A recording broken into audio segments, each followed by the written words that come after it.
On Kamran Murtaza साहब ने तो बड़े जिसे कहते हैं खुले दिल के साथ कहा कि जहां पे हमें बहुत मोहतात रहना चाहिए। आपकी लीडरशिप की जानिब से भी हमेशा हमने देखा मौलाना फजलुर रहमान हो या जो सियासी मुखालफीन उन पर जिसे कहते हैं तीर बरसाए गए।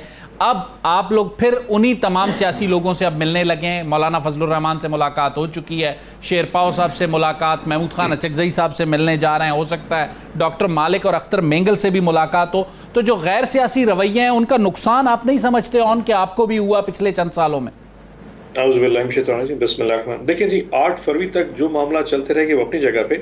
8 फरवरी के बाद जिस तरीके से एक धांधली का जो 8 फरवरी इलेक्शन की जो धांधली हुई थी, उसके बाद जिन जिन जमातों ने अपना स्टांस हमारे बयानी के साथ अटैच किया, जिसमें मौलाना साहब सबसे पहले आए। अगर आपको याद हुआ, इसे 3 दिन पहले उनकी जो कोर कमेटी उसका इजलास हुआ जिसका मौलाना साहब ने एलामिया खुद पढ़ के बताया था, तो सबसे पहले उन्होंने अपना स्टांस जो लिया वो हमारे एलामिया से बहुत मिलता था कि पाकिस्तान की तारीख में इससे ज्यादा बदतरीन धांधली वाले इंतखाबात नहीं देखे गए और इलेक्शन कमीशन का जो रोल रहा है वो बहुत शदीद मुतनाज़ा रहा है। तो ये पहला स्टेप था। फिर उसके बाद मौलाना साहब का जो कल का इंटरव्यू था, वो जो उन्होंने जो हमारा सबसे बड़ा बयानिया था कि अप्रैल 2022 में जो हमारी हुकूमत गिराई गई थी वो पॉलिटिकल मूव के नतीजे में नहीं गिराई गई थी, के साथ जो उन्होंने पॉइंट ऑफ व्यू दिया वो भी हमसे अटैच करता था। सो ये दो चीजें ऑटोमेटिकली हमें इस वक्त मौलाना साहब की जमात से नजदीक ले गए, नंबर 1। नंबर 2, अब याद रखिए पीटीआई के साथ जो कुछ हो रहा है ये किसी जमात के साथ ऐसा नहीं हुआ।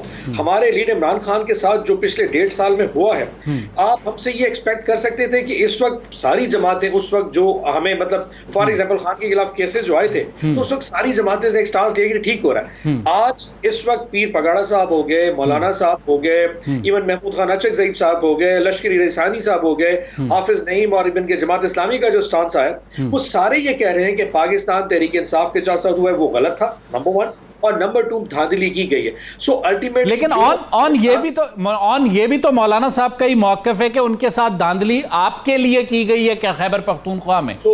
That make sense. अगर यही तो कहते हैं, हमारे पास फॉर्म 45 मौजूद है, मौलाना साहब के पास यकीन है उनके प्रूफ मौजूद होंगे, तो सारी जमातें आगे ले जाते हैं, आगे इलेक्शन कमीशन के पास चलते हैं और सारी आवाम को दिखा लेते हैं। अगर कहीं हमसे कोई ज्यादती हुई है तो हम कोताही वो माफी मांग लेंगे, बट प्रैक्टिकली स्पीकिंग कोताही कहीं ना कहीं किसी से हुई है। हम जो समझते हैं मूरल इल्जाम इलेक्शन कमीशन का है और पूरे पाकिस्तान में धांधली हुई है, कहीं मतलब किसी के साथ हो सकती, कहीं किसी के साथ, बट लेट्स गो अहेड। अगर आप उसके ऊपर मट्टी पाव वाला कॉन्सेप्ट करें तो अवाम को पता कैसे चलेगा कि तहरीक इंसाफ में आपने बहुत लॉजिकल बात की है। आपने कहा कि इलेक्शन ट्रिब्यूनल्स में और इलेक्शन कमीशन में जाके फॉर्म 45 के जरिए इसको साबित किया जाए।